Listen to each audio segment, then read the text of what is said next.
Quand le jour se lève, j'ai une seule pensée qui me vient en tête, c'est de lui dire merci.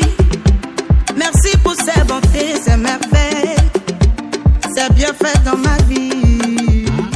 Ma Bible quotidien, le verset du jour. Jean chapitre 14, le verset 27, je cite. Je vous laisse la paix, je vous donne ma paix. Je ne vous donne pas comme le monde donne. Que votre cœur ne se trouble point et ne s'alarme point. Fin de citation, glorifions le Seigneur. Bien-aimés dans le Seigneur Jésus-Christ, le chapitre 14 de Jean fait partie des discours d'adieu de Jésus à ses disciples la veille même de sa crucifixion. Il sait que ses disciples vont bientôt affronter des moments de grande détresse, son arrestation, sa mort et la persécution qui suivra. Ses disciples donc seront confrontés à la peur, au doute et au sentiment d'abandon. C'est donc dans ce contexte lourd d'émotions que Jésus les rassure avec notre verset du jour. Je vous laisse la paix, je vous donne ma paix. Bien-aimés, Jésus laisse la paix comme un héritage que l'on reçoit. Ce n'est pas donc qu'il a fait juste une promesse, mais c'est un bien précieux qu'il transmet à ceux qui lui appartiennent. La paix de Jésus est un legs spirituel qui nous a laissé une paix qui demeure avec nous malgré les tempêtes de la vie. Le verset continue en disant « Je vous donne ma paix ». Cela signifie qu'il la communique à ceux qui lui font confiance au présent, chaque jour. Il ne la garde pas pour lui, mais la partage avec nous librement, sans condition. Cette paix-là est différente de la paix du monde, car cette paix-là ne dépend ni des circonstances ni de nos efforts. Et il continue dans le verset en disant « Je ne vous donne pas comme le monde donne ». Le monde, lui, donne une paix temporaire, conditionnelle, souvent accompagnée d'attentes en retour. Les solutions humaines à l'anxiété et aux inquiétudes sont souvent superficielles. Il faut peut-être se distraire, la richesse, les relations, mais ces choses-là ne comblent jamais le vide intérieur. Jésus, lui, nous donne une paix durable, une paix divine. Et il finit en disant que votre cœur ne se trouble point et ne s'alarme point. Jésus nous exhorte là à ne pas nous laisser troubler par les épreuves. Pourquoi? Parce qu'il, lui, Jésus est notre paix.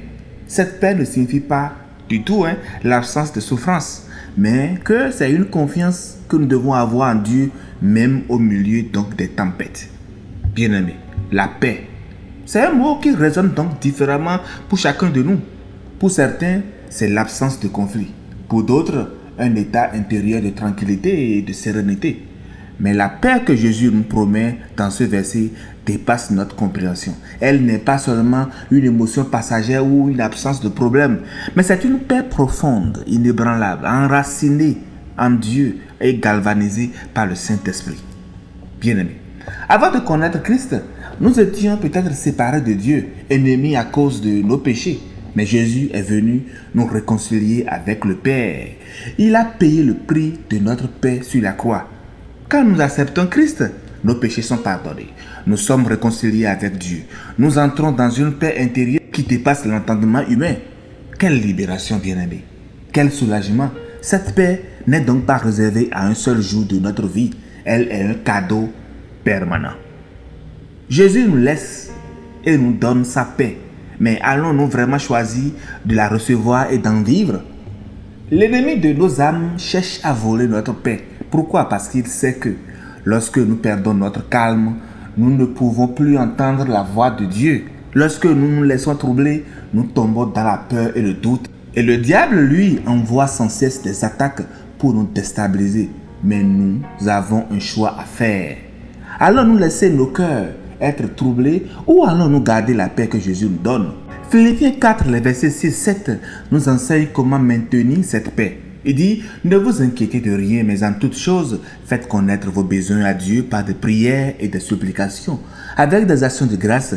Et la paix, je dis bien la paix de Dieu qui surpasse toute intelligence, gardera vos cœurs et vos pensées en Jésus-Christ. Donc, bien-aimés, Dieu donne sans reprendre. Dans le monde, les cadeaux sont souvent donnés avec des conditions cachées. Mais quand Dieu, lui, il donne pleinement sans jamais reprendre. La paix de Dieu est là pour nous aujourd'hui et pour toujours. En définitive, la paix de Christ est un don précieux, mais nous devons choisir de la recevoir et de la protéger contre les distractions et les attaques de l'ennemi en restant dans la disposition du Saint-Esprit. Aujourd'hui, Jésus vous dit encore que votre cœur ne se trouble point et ne s'alarme point. Soyez bénis et que la paix de Christ vous accompagne aujourd'hui et toujours. Bonne méditation. Alléluia chez vous.